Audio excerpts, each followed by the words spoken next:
bahwa ketika manusia sudah mengatakan tidak mungkin, itu tanda awal dari Allah supaya kita langsung memohon kepadanya, karena Allah ingin memberi tanpa perantara siapapun.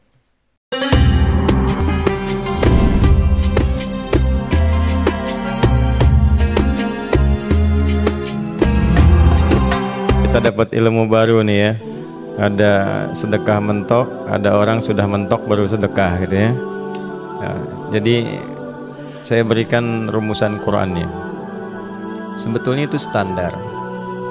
Yang paling standar di dalam ujian Allah kepada manusia, supaya ada nilai rasa dalam diri kita bahwa kita itu punya Allah. Itu poin tertingginya. Nah, biasanya pada titik-titik tertentu oleh Allah itu dihilangkan semua potensi-potensi dari makhluk, sehingga kita bisa merasakan kenikmatan langsung untuk berinteraksi dan mendapatkan anugerah dari Allah. Itu titik tertingginya. Sambil contoh begini, Nabi Zakaria itu yang paling viral di Al-Quran, salah satunya divonis oleh manusia tidak akan mungkin punya keturunan. Secara klinis mustahil, karena istrinya divonis monofus dan mandul. Secara medis semua sedang angkat tangan. Tapi apa yang dilakukan? Nanti ini akan melahirkan rumus di Quran surah kelima Al-Maidah ayat 35. Nanti jadi rumus standar dari apa yang dialami oleh beliau ini. Di titik itu beliau menangkap isyarat bahwa ketika manusia sudah mengatakan tidak mungkin, itu tanda awal dari Allah supaya kita langsung memohon kepadanya, karena Allah ingin memberi tanpa perantara siapapun. Maka dilakukanlah kemudian sholat. Sholat itu dalam bahasa Arab, terjemahan kitanya artinya sesuatu yang tersambung, terkoneksi. Karena itu saat kita sedang sholat, kita sedang menyambungkan diri kepada Allah. Anta'budallaha ka'annaka tarah, kata Mas Ihsan tadi.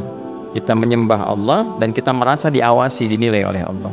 Maka dalam sholat itu beliau meminta ya, permintaannya viral. Qala rabbi habli min ladunka dzurriyyatan thayyibah innaka sami'ud du'a.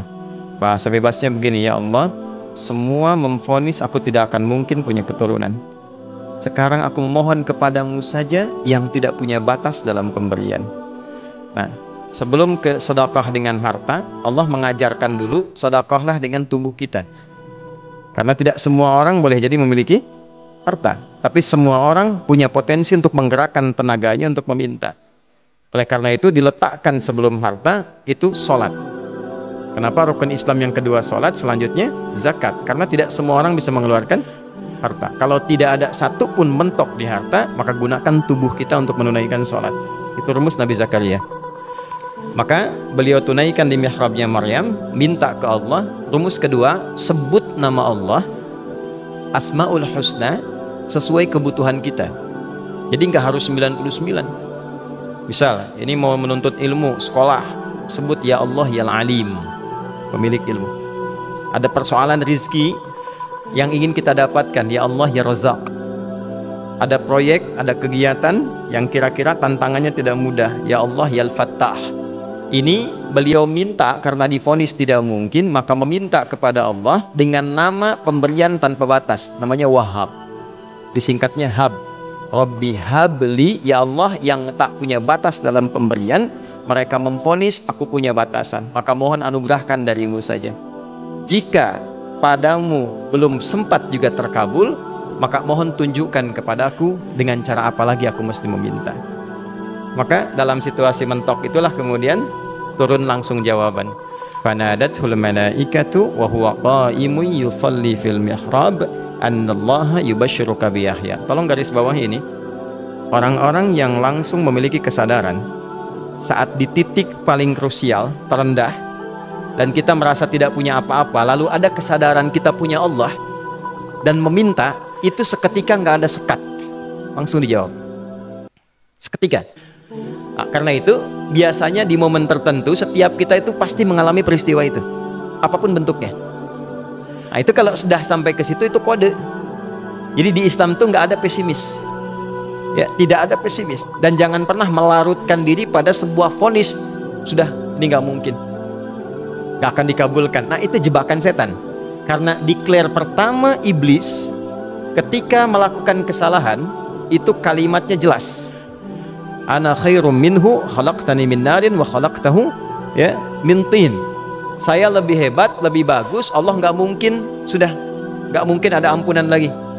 Jadi diteruskan kesimpulan ini karena nggak mungkin katanya diampuni, ya sudah bermaksiat saja. Karena nggak mungkin dikabul, ya sudah pesimis saja. Padahal di titik itu Allah sedang membuka, temukan kata itu, temukan hubungan itu, minta itu tanpa sekat.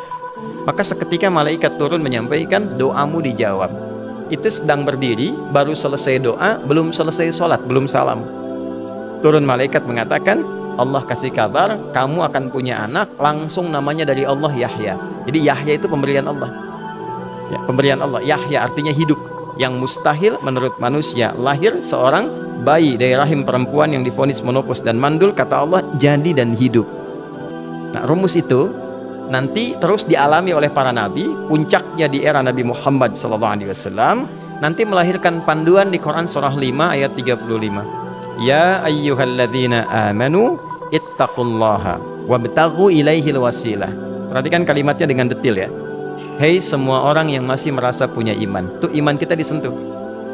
Jadi kalau mengalami persoalan di titik nadir terendah, itu yang disoal oleh Allah imannya dulu. Kamu masih punya iman nggak?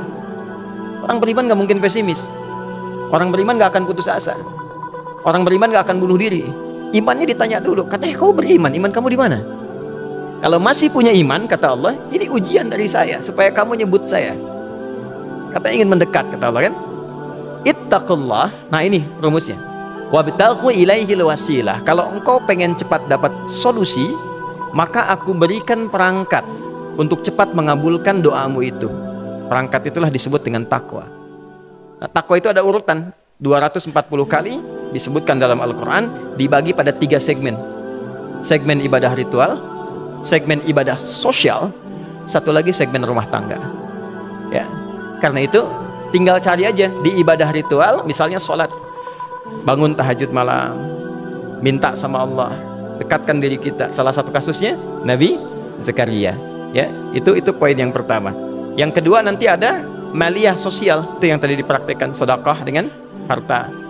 Ya, tidak harus banyak, yang penting Allah minta apa, ikhtiarkan, nggak akan dilihat berapapun nilainya. Yang dilihat itu ada nggak kemampuan mengimplementasikan imannya, itu poinnya. Titik itu, ya. Yang ketiga nanti di keluarga. Urutan pertama orang tua. Kata Ibnu Abbas radhiyallahu taala anhuma, tidak ada satupun aku melihat amalan tertinggi yang menarik perhatian Allah untuk memberikan ampunan pada orang tobat atau mengabulkan doa dengan cepat kecuali berbakti pada orang tua. Dan kisahnya viral sekali di Al-Bukhari, 3 orang terjebak dalam gua, kemudian tertutup batu besar karena berteduh hujan, tapi tertutup batu besar. Lalu ketiganya mendorong, tidak pernah bisa mengeluarkan tenaga yang mampu mengeluarkan mereka dari batu itu. Gak bisa gerak. Satu di antara 3 orang ini mengusulkan, sudah, ini tanda dari Allah. Jangan gunakan kekuatan kita lagi, kita diminta menggunakan kekuatan yang Allah berikan. Coba kita cari amalan rumus takwa tadi. Satu di antara 3 itu mengatakan, ya Allah, saya punya seorang ibu.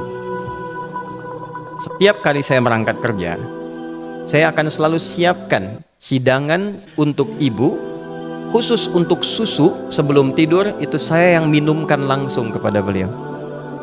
Itu berlanjut selama hidup saya seperti yang kau ketahui. Satu kali saya pulang dari kantor, dari pekerjaan, ibu saya sudah tertidur, sementara susu belum diminum, dan kami putuskan tidak ada yang berani menyentuh susu dan minuman makanan kecuali ibu terlebih dahulu. Maka saya putuskan memegang nampan susu di samping ibu yang tertidur dan menunggu beliau bangun. Tiba beliau bangun tengah malam, saya berikan susunya tanpa saya katakan saya telah menunggu cukup lama untuk memberikan susu itu. Ibunya nggak dibangunkan, dibiarkan istirahat dengan nyaman. Begitu bangun, diberikan susu tanpa komen sedikit pun. Nggak bilang, mas betulnya udah lama tadi nungguin deh. Langsung diberikan. Seketika ibu senang istirahat dan lalu mengatakan pria ini, ya Allah, jika engkau ridha dengan amalku ini, maka mohon bebaskan kami dari kungkungan batu ini. Lalu ketiganya berikhtiar mendorong, yang tadinya tidak punya kekuatan, seketika batu itu menggelinding dan membebaskan 3 orang itu. Nah itu persegi dalil yang sebetulnya jadi pedoman hidup. Dalil itu kan pedoman bahasa Arabnya, pedoman berkehidupan. Kita di Islam itu lengkap. Jadi kalau kita mengalami kasus itu dimanapun, ya, baik di kedudukan, di usaha, di pengetahuan, sudah mau ngapalin mentok gitu ya, itu ujian.